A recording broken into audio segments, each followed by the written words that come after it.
Welcome to the Drum Set Shrink podcast.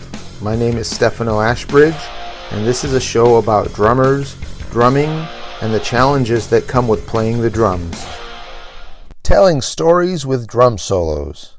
When I first started playing drum solos, I would play every lick I knew with no thought to how everything sounded together. The end result was usually less than great. Picture the sound of drums being thrown down a flight of stairs.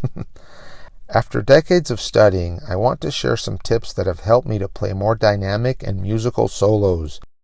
The same way songwriters use tools to tell a musical story, we can also tell stories with our drums.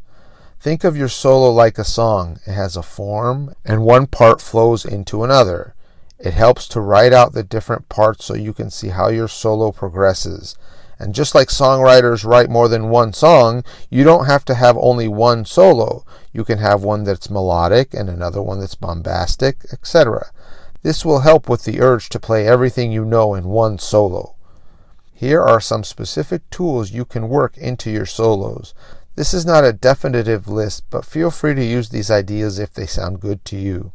I highly recommend you record yourself soloing. That way you can let your creativity flow without editing yourself as you play and critique your performance when you listen back.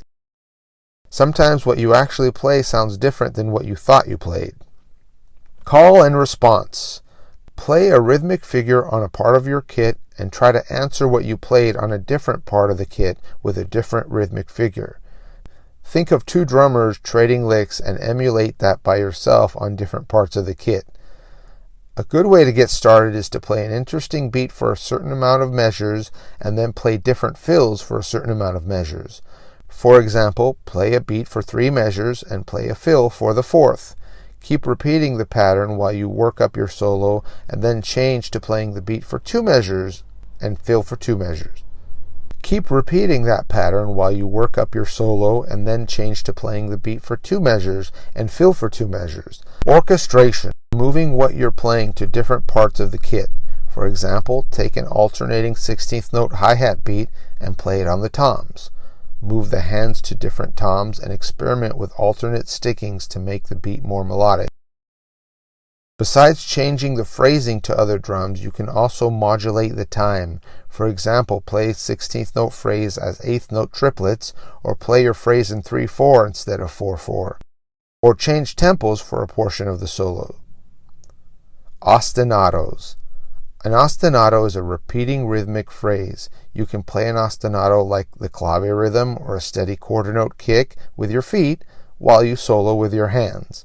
In essence, you're accompanying your solo with the ostinato. Rudiments, polyrhythms, crossovers, and pitch bends. These can definitely add some spice to your solos. You can orchestrate variations and combinations of the 40 rudiments around the kit to come up with some really interesting and impressive ideas.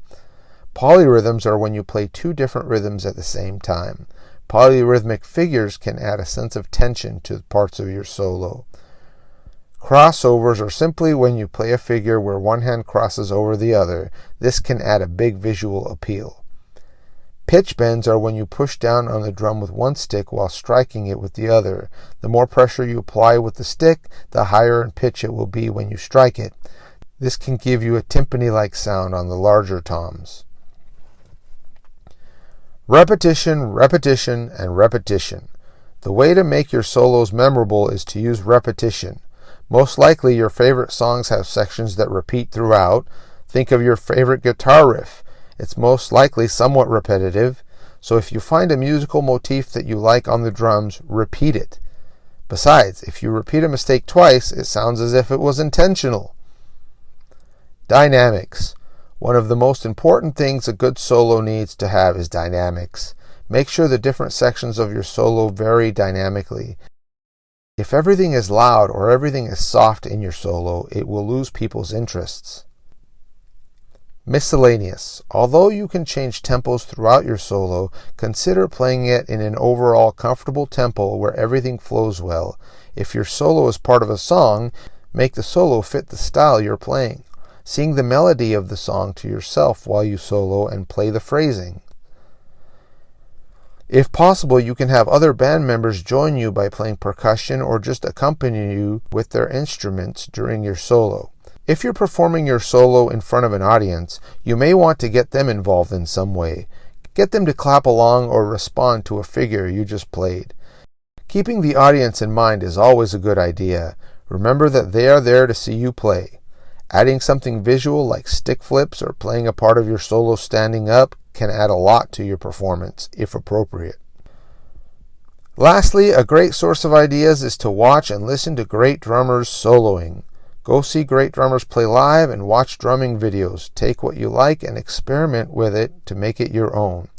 I hope these suggestions help you to work out your solo masterpieces. Thanks for listening. You can find me at drumlessonsinla.com. My name is Stefano Ashbridge. Until next time.